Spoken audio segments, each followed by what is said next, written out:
Okay, we could begin. We were playing blackjack together, and you were telling me that you own how many McDonald's franchises?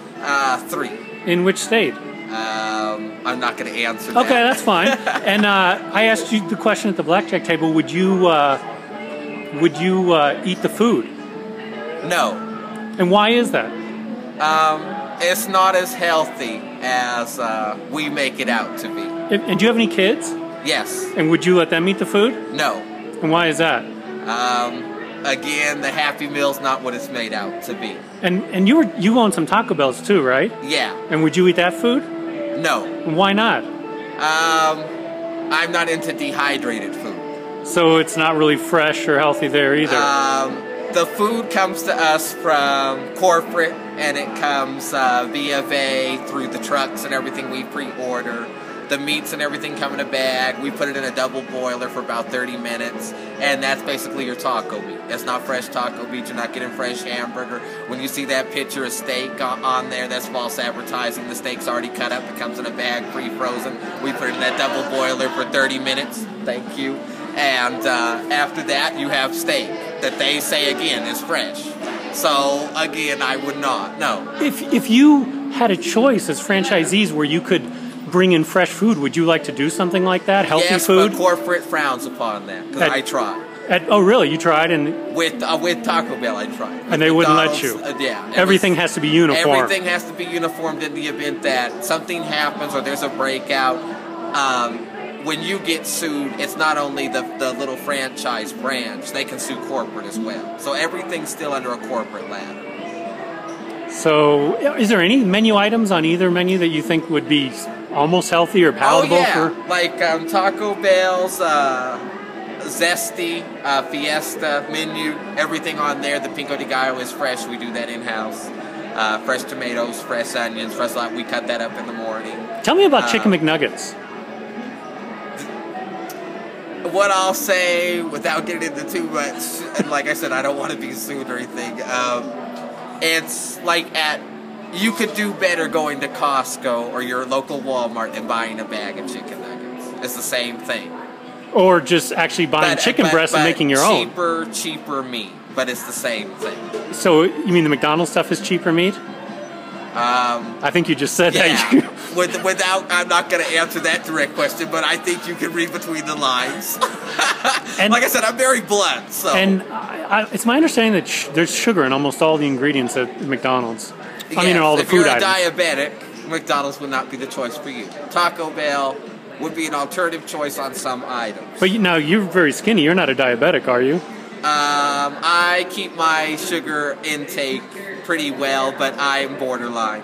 But so even that's why, and even if I wasn't, I still, what I said about the first two, I would not. You wouldn't eat there? No, my kids aren't diabetic, so... They're not diabetic, no, and they don't eat there? No, they don't eat there. And they have been there with friends, and then they've come home and said things I'm not going to repeat on record. Oh, come on, just give me one. What do they say? One is, at Taco Bell, for example, the taco that my 4-year-old or 5-year-old had, my daughter Samantha had, she came home and said, "Daddy, that's not fresh." I said, "What do you mean?" And a 4 or 5-year-old saying that to you, "That's not fresh."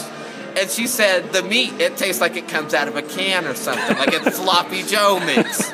And I said, "I'm not going to comment on that, but pretty much you got it in the same scenario." So that's pretty much what you're getting. So I don't want to say, since we're on the record, I don't want to tell anybody that they shouldn't not eat at Taco Bell or McDonald's. I'm just saying personal choice. If you're somebody that is health conscious, if you're somebody that wants to live, there are alternative choices at Taco Bell. There are no, and I will put this on, there are no alternative choices besides apples and a few other things at McDonald's. Everything else at McDonald's either has sugar or the cholesterol is high, and I can't say on the record, but off the record in some cases, your, what do you call it, your numbers that you guys get, like the numbers that the nutrition guidelines? Yeah, the nutrition guidelines, those numbers aren't completely accurate. Really? Tell me more. I mean, and that's all I'm going to say about that. Oh, you're killing me. But they're not. Can you give me a hint? Do they make like a small portion size and base it on that or something to make it look better? The portion size that they're using is not I'll put it It's like not this. representative of what you get when you buy. The Big Mac number that you see, that is not the normal size Big Mac in America. Oh. I'm not going to say they can diversify the numbers by using numbers from out of countries. Oh, because so we they go to have another... McDonald's in China, we have McDonald's in England, and if you do the math, has anybody ever asked the question, where is this nutrition guideline coming from? Is this the one in America, or is this the one in Europe? Because we make them different. The products vary in different countries. Like you have a quarter pounder with cheese here. Over in England, it's a Royale with cheese. And it's two different things. What is it, smaller in England? A little bit smaller And they base size. the numbers on that one. I'm not going to say that. You already did. Thank you very much. Read between the lines. Sir, I appreciate your honesty. Anytime. Thank you so much. Off the record, I'm not going to say my name. That's but, okay. You know, it's just a public announcement. That's how we'll leave this. It is valuable public information. We appreciate it. And it was nice meeting you. Hey, nice to meet you. Thanks for your help. Gonna